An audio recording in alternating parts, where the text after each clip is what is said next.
all of the staff at NOAA, all of the work that they do that keeps us all safe. Obviously, all of us would like to be safer, and there's been no more stark reminder of the need for NOAA than the experiences of the last week and a half to 2 weeks.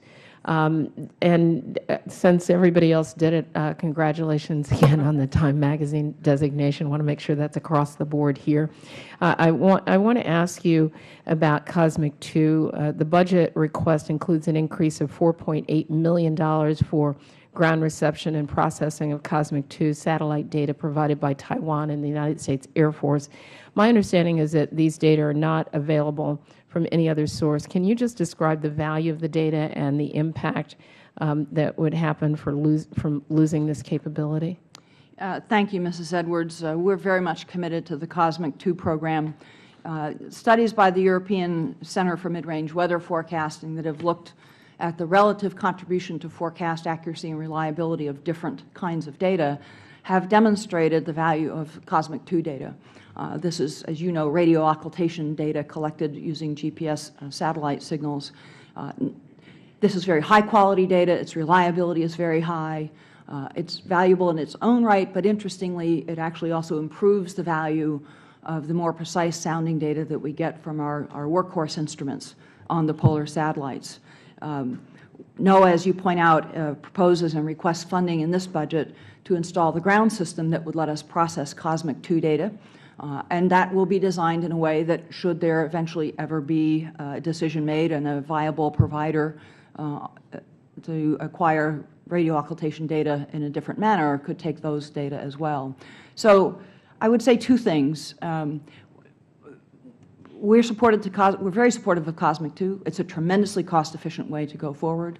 It is right now the only proven viable capability in hand to attain radio occultation data in the 2016 timeframe. And to the Chairman's, loop it back to the Chairman's earlier question about actions that might help us if we did have a gap in the polar satellites. Having Cosmic 2 on orbit providing those data was highlighted in our independent report as one of the most effective things we could do to lessen the damage, lessen the degradation in forecast that such a gap would create.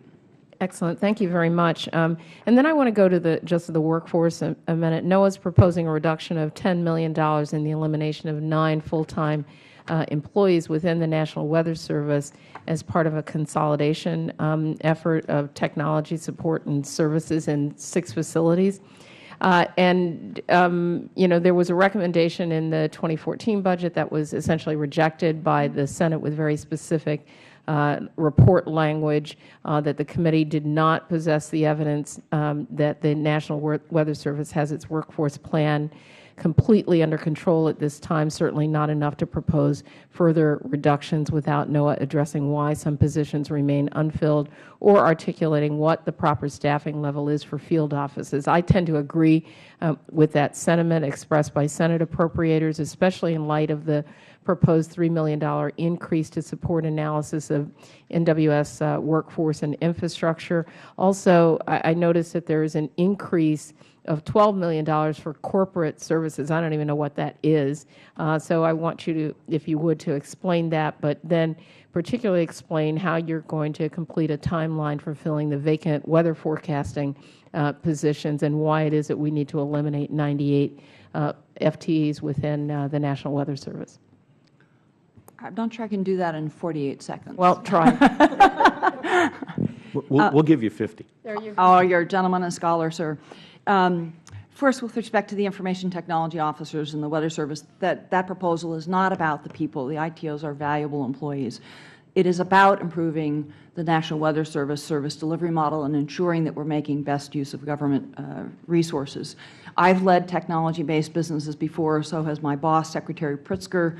We both know that you're dead in the water if you stop innovating and evolving and keeping pace with the world.